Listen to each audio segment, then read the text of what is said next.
Ladies and gentlemen, my name is Matthew Joe Mountain. I am a historian.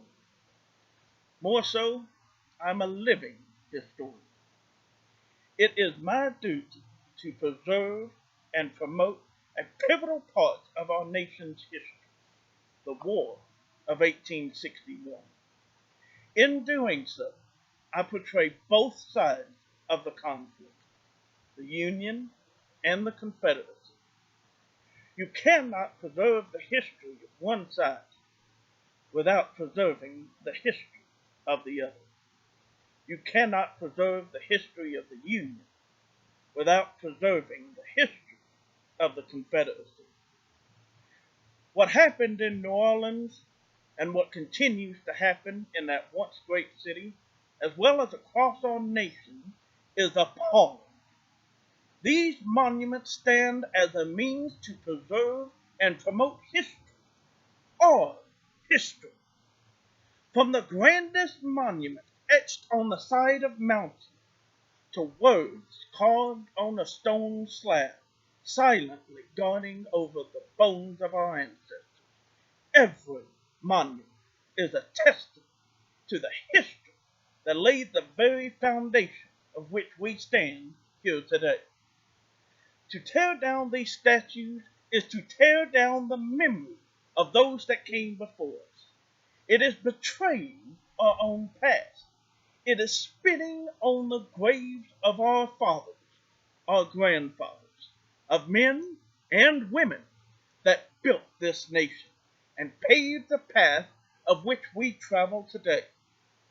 It is setting the precedent for our own grandchildren to casually discard our own memory, just as we are casting aside the memories of the old Confederacy.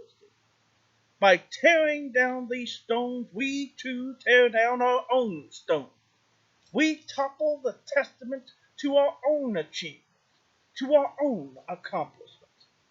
In tearing down the foundation of which we stand, we have toppled ourselves.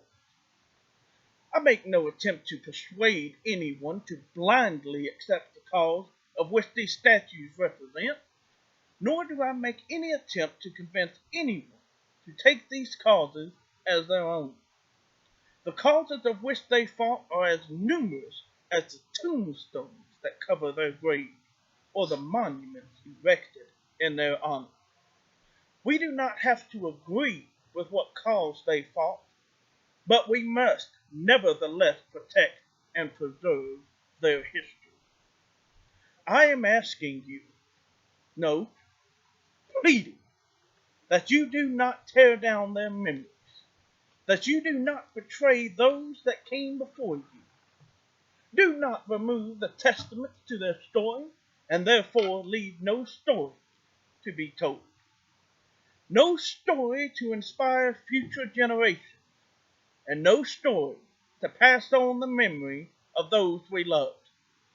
These monuments stand as a reminder of what came before us.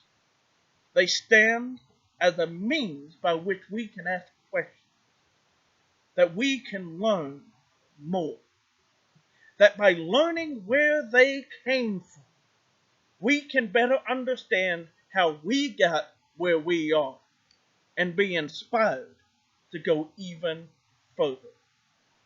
Do not tear down the foundations of which this house is built, for we are surely to crumble without.